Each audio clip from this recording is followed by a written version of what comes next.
Good morning, Internet. My name's Mike, and I like to watch solar flares. I also find earthquakes very interesting, and today we had a large 6.1 earthquake. It was registered by two different data feeds, but I think it's only one earthquake. So I just zoomed in on Google Earth, and I discovered that it's a um, national park in Argentina, essentially. Let me just pull up the translated page, and I'll read to you what it says. It says, um, Laguna de los Pozuelos National Monument is located in the province of Jujuy, Argentina, between several towns. Um, it's an area which there are living species of plants and animals of aesthetic interest, historical significance and value, and were absolutely needed to be protected, including flamingos, vicunas, which look kind of like. Here, I'll show you the picture here.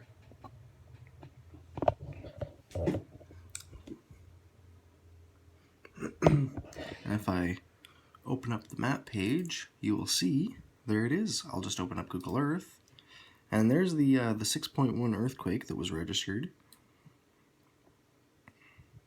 in Argentina. You can see there's a couple others, a 4.5 here in Bolivia, and then in the recent week a 4.6, a 4.2, 4.6 in Argentina, and a 4.9 down there in Argentina as well. But let's zoom in back to the lake.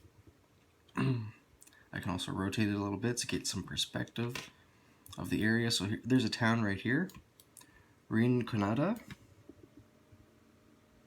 Looks like there's some people living here, so they probably felt this massive 6 earthquake. There should be some extra layers for this event. Nothing too much, just the epicenter. Green. Oh, this is going to freeze it. But some more information about this. It looks like it is about 3,400 to 3,800 meters high. It's a plateau. There are mountains to the north and the south, and there's no runoff to the sea, so the water accumulates, which probably is what causes it to be such a popular place for wildlife and animals. So here are the 6 earthquakes, and then we've actually had some shaking in California, and then Alaska, and then California, and then Alaska. Now that's very interesting. Now they're small, 2, 2, 2, and 2.7.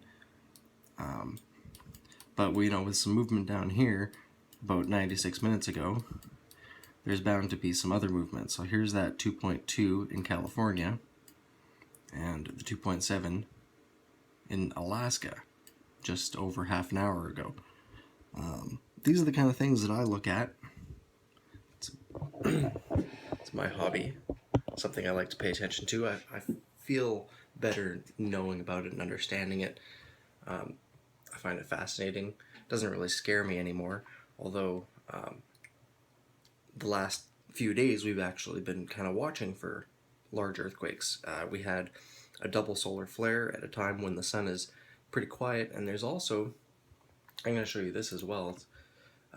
There was possibly an eclipse, but they turned the data feed. We have this thing called the Solar Dynamic Observatory, and it basically is a whole bunch of high-definition cameras that can record in different wavelengths, and we have it pointed at the sun. So for the last 7-8 years, we've basically been able to look at the sun in closer detail and study it better than we ever have in all of human history. Basically, the last 500-600 years that we've been looking at the sun with telescopes. So this is the most advanced telescope we have, and it's taking awesome images of the sun. And so this is the composite image from August 2nd at 11:26. That seems to be the last time we have a picture from this. We do have some new pictures coming, but even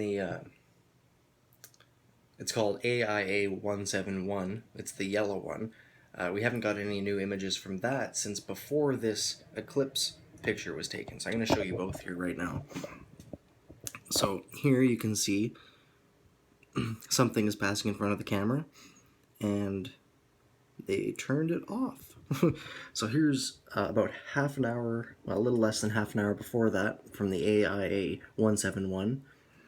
But what we do have here is our solar probability predictor, and what this does is it shows that we have a 24% chance of another solar flare. It highlights the active regions that it can detect, and we see that there's a 3% chance of an M flare coming off of region 2, so this area right here, and a 2% chance of a M flare off of this region right here. So we have these two active spots. Like I said, we don't really have too many pictures of it at the moment, but I think this is super fascinating. And there was also, let me just pull it up on my page.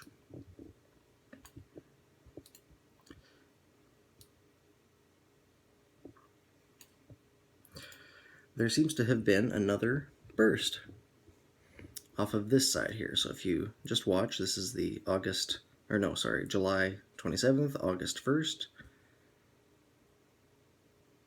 August 2nd, a little bit of a burst here, August 3rd. Oh, there's one here you can see on the 31st of July. It's just replaying again. A little bit of a burst over here. There we go, burst right there on the 2nd. And the 3rd. So, like I said, this is the kind of stuff that fascinates me. I'm not saying I'm an expert, I don't know it all, I can't predict the future, but I do like to watch the data, and I find it very fascinating, and I feel the more I understand the sun and the earthquakes, the more prepared I feel myself for, if something were to happen. Let's say that we had an earthquake here in Alberta. Not very likely, we're on the Canadian Shield.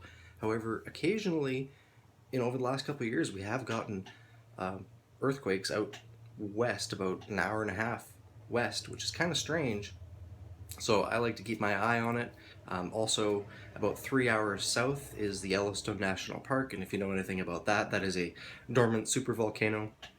It has erupted many times over the last, million years, but it's been a long time since we've had that, and I'll probably be long dead and gone before it ever erupts again. But a little bit of an update for you today, some solar activity, some strange data coming in, as well as a large 6 earthquake in Argentina, and some shaking going on in Alaska, in California, Alaska, California. So I'll keep my eye on it. Subscribe to darkflameearth.com, or visit us on Facebook, facebook.com/darkflameearth. All right, keep smiling. Have a great day.